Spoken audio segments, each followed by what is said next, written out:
Western concepts of rugged individualism, a cultural preoccupation with individual initiative, achievement, and reward, along with our moral belief in the value of the individual, continue to make it difficult for us to work in groups here in America, according to Robyn Walker.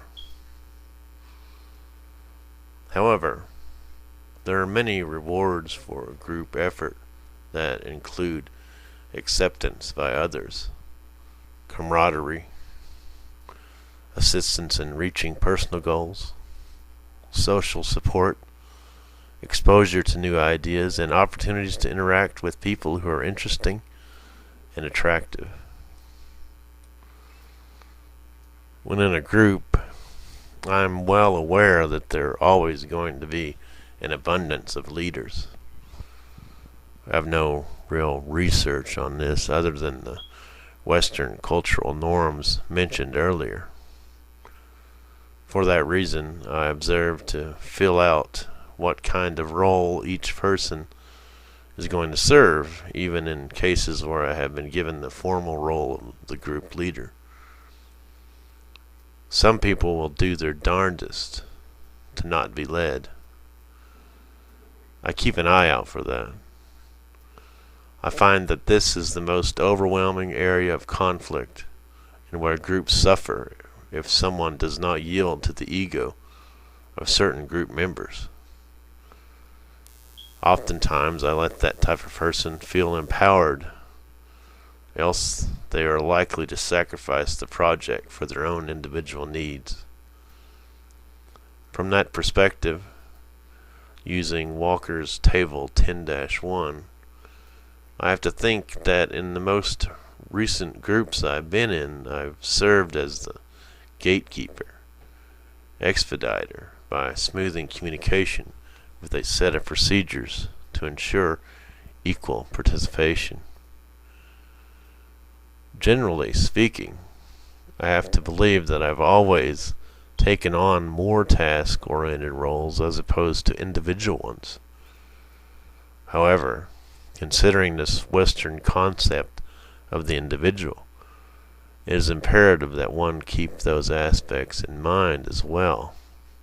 After all, leaders, those are the evaluators in our society, instructors, bosses, etc., in my opinion, still endorse those Western ideas of individualism, despite showing enthusiasm for a group effort. Patrick Lencioni presents 5 team dysfunctions. Number 1, absence of trust. Group members risk disingenuous and overprotectiveness if they do not admit weaknesses, acknowledge failures, ask for help, or genuinely apologize from time to time. 2, fear of conflict. Conflict can be destructive. However, some conflict will improve the processes, products, and services of the group task. Without trust, team members are unable to engage in meaningful debate. 3, lack of commitment. This revolves around 2 things: task clarity and willingness to buy into the task and the goals of the group. 4, avoidance of accountability. Communicating expectations early on is critical to group task accomplishment. This is very related to commitment. Without commitment, it is difficult for group members to hold one another accountable. 5, inattention to results. This is related to accountability. A team will suffer when the individuals put their own needs ahead of the group, the goals of the group. Individual needs such as ego, career development, and recognition. The last group project that I was in appeared to be heading for disaster. However, it appeared that through the group dynamic, it all came together as the deadline was just hours away. That is not at all the way I like to do things.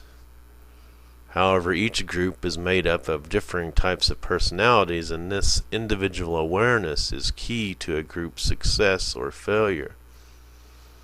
In that awareness is the responsibility of the individual. According to Walker's Table 10-2, the top 7 problems with group work are listed in descending order of magnitude: poor communication skills, egocentric behavior, non-participation, sidetracked interruptions, negative leader behavior, and attitudes and emotions. I believe that over half of these pitfalls can be handled by the group members themselves, and attention to them is the responsibility of the individual when working in a group. As mentioned, our Western ideas put us in conflict with group work. However, it has been proven to be a success in many realms of overall productivity and personal and professional development. It is our responsibility as individuals to take on group tasks with more of a group mindset, as opposed to the individualist, egocentric mantra characteristic of our American cultural norms.